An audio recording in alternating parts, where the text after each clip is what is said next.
Après l'été, c'est enfin le retour du handball. On est ravis de tous se retrouver, tout comme Théophile Cossé et Yann Gentil.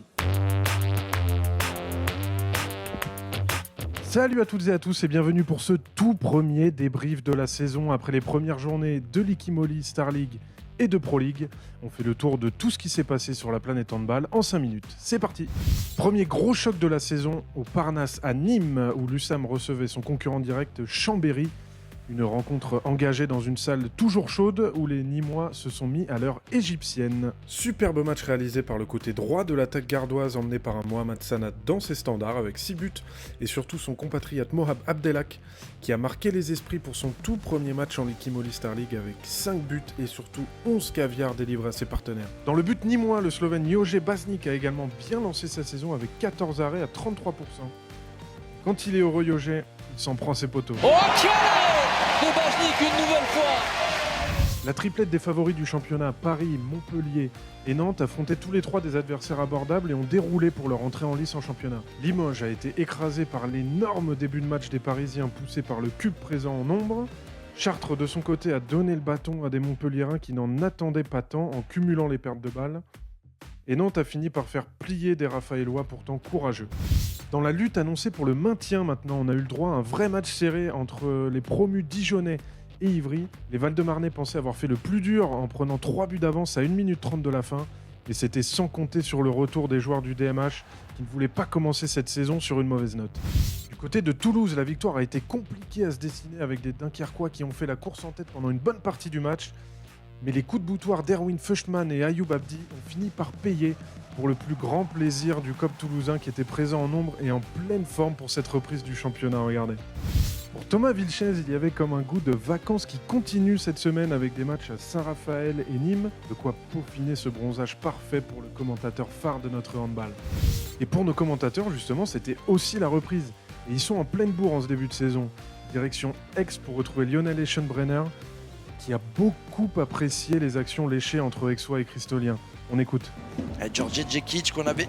Oh là là là là là là là là là là. Regardez là, Valentin Amann là, qui était aux fraises du joueur d'Aix. Oh là là là là là là là là là là. Et ça va être rouge direct. Pour Saran, en revanche, la défaite avait un goût amer du côté de la Bretagne et de Cesson.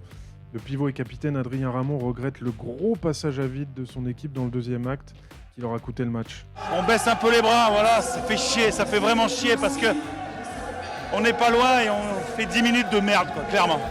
Nouveauté pour cette saison, le score LNH est un indicateur qui permet de mesurer les performances individuelles des joueurs au cours de leur match, aussi bien positives que négatives, en attaque ou en défense. À ce petit jeu en Liquimoli Star League, c'est Antonin Mohamed, le virevoltant ailier d'Ivry, qui obtient le score de 19,63 grâce à ses 9 buts, ses 3 ballons récupérés et une passe décisive dans le match nul concédé face à Dijon.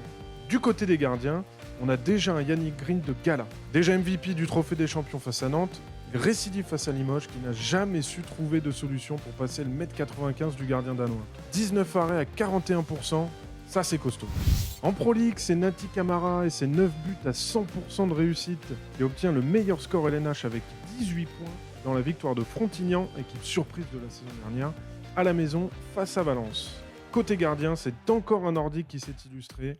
Du côté de Célestat, Gretar Gudjonsson a littéralement fermé la boutique pour les Alsaciens avec 15 arrêts à 45%. On doit bien cauchemarder du portier islandais du côté de Nancy. Du côté du classement, bien sûr, après une seule journée, c'est anecdotique. Ceux qui ont perdu sont derrière, ceux qui ont gagné sont devant. Et ceux qui ont fait match nul, ils sont au milieu. Un coup d'œil sur ce qui nous attend lors de la deuxième journée. En Liquimoli Star League, on a le droit à un grand classique avec Montpellier qui reçoit son meilleur ennemi, Chambéry. Et en Pro League, après cette première journée qui n'a pas vu de vrai match serré, une fois n'est pas coutume, on gardera un œil particulier sur ce qui s'apparente déjà à un choc entre Villeurbanne et Tremblay. On espère quand même que le terrain sera praticable du côté de Villeurbanne. On se retrouve dès jeudi sur Handball TV pour le début de la deuxième journée de Liquimoli Star League. Vendredi pour un multiplex XXL sur Twitch et tout le week-end sur les antennes d'Handball TV et beIN Sport. Plus aucune excuse pour rater le handball. Allez, portez-vous bien et à la semaine prochaine. Ciao, ciao. Merci, bonne soirée.